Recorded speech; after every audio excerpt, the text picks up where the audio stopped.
Cool. All right, let me just struggle to open an umbrella on camera real quick. Oh no, we got it.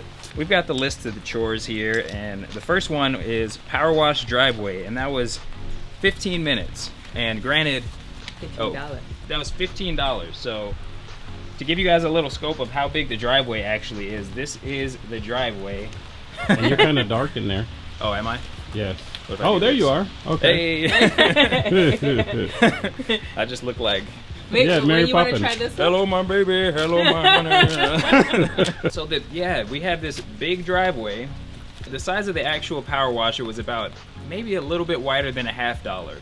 And you basically, just imagine taking $50 and just scraping this entire driveway. And that was $15. So, you know, sometimes I'm told, you know, what I was given and, you know, how I didn't have to work for anything and whatever. You know, the biggest thing that I was handed, I would say, would be my mindset. Everything else I had to learn to work for. You know, from the time I left my house, I was really, the values were instilled in me that if you don't work for it, you don't get it. So that's, and the second thing that I wanted to bring up was, earlier my mom mentioned that, you know, my parents were from the east side of Tacoma, a pretty bad neighborhood. Just the idea that, you know, if you work for it, you don't have to come for money. Like, just because I come for money, which that's kind of a relative term, because I came from, you know, in my mind, I came from working for $5 an hour, you know, power washing these driveways, and that's how I bought, you know, my clothes. That's how I bought my school clothes, my shoes. You don't have to come for money. So that's kind of what we wanted to get across with showing these chores. So anyways, let's go on to the next chores out here. So here's another chore. Another chore was spreading the bark. So just to give you guys some perspective on the bark, I've got the bark behind my dad. My dad is behind the camera right now.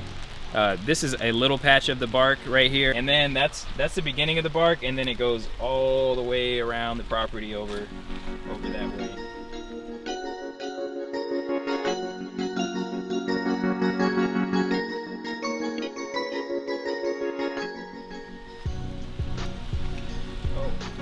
That's to scare the deer away. They scared me away. It does work. It worked on me, I'm saying. I thought I was about to get claymored. For real. In the front. There's the front. There's my parents' claymore, I guess. You might get blown up if you come through here.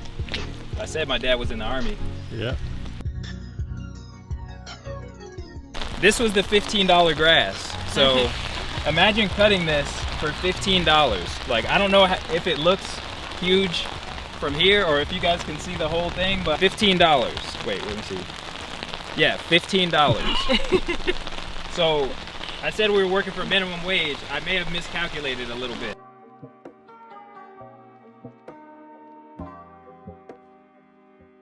So you can't really tell right now, but this is bark.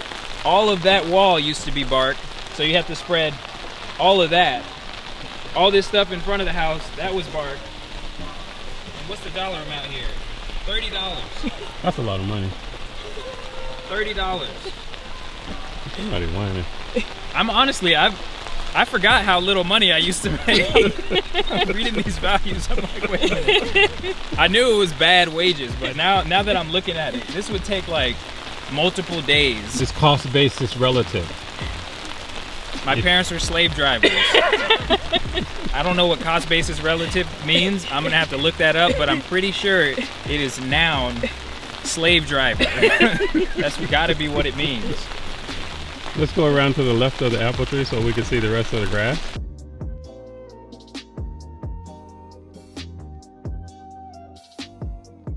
So these logs over here, man, they're a little rotten now just because, you know, we used to bust them up during when I was in high school, but let's see, what was the wood?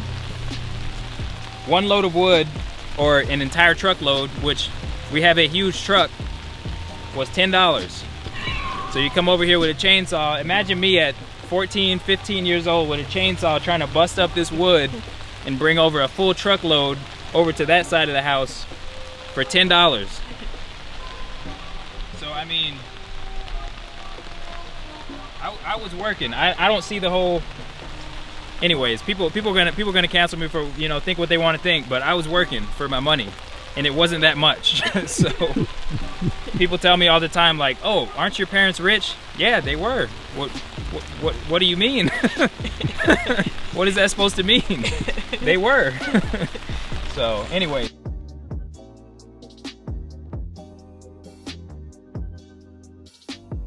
Oh yeah. Oh, I remember we made this one summer. Guess how much this was? That's not on there. We got this was $0. Zero. That was $0 in a week of my life. I'm just complaining at this point. That's okay.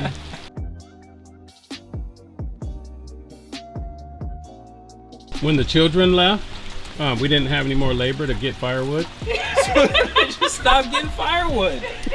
Yo, I'm learning something new. There's no more labor, so we they're stopped. just like, all right, well, we didn't really want fires anyway. Yeah, we don't have fires anymore. Sounds kind of hard. I don't want the fire that much. That fire wasn't that important to us. It was $10 worth, but it wasn't, you know, I'm not doing it. Washington, you know, beautiful state that it is, it has to keep itself green some way. It's raining, but I just wanted to say a couple notes on the taxes and just this system in general. Is that this is a good way, in my opinion, to instill good values as far as earning and as far as you know, what you want to see in the house. So charging the kid for things that you don't want to see in the house. I could just read off a couple really quick. Late for school, security breach, or in other words, I left something unlocked, left the alarm off. Having water in my room, didn't clean the dishes. I haven't seen these for years. Didn't straighten family room, media room, trash compactor full, left garbage out. You guys are fumble football.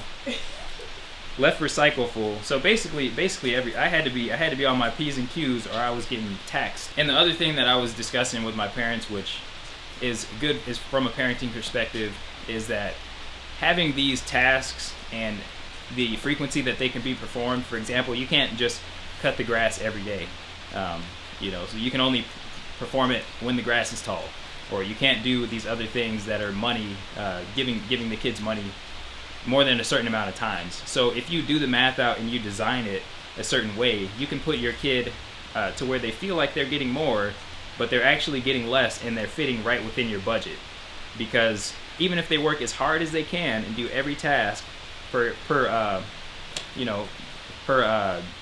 time period, they can only earn a certain amount for their discretionary spending. And then there's no question of, you know, there was never any question of, hey, can I have you know, this thing that I want but don't need. Well, there was, but you know, it's kind of nuanced. But it was like, where's your money? You know, where's the money that you worked for? So that it just kind of all works out. So anyways, I hope that this system helps you guys out, and you guys enjoy this video, enjoy the videos with my family. I enjoy spending time with them. You know, make sure you guys go spend time with your family. Make sure you hit the like button if you didn't already. Always got to mention that. Hit the links down below. Sign up for Webull, free stocks, all that good stuff, and I'll see you guys in the next video.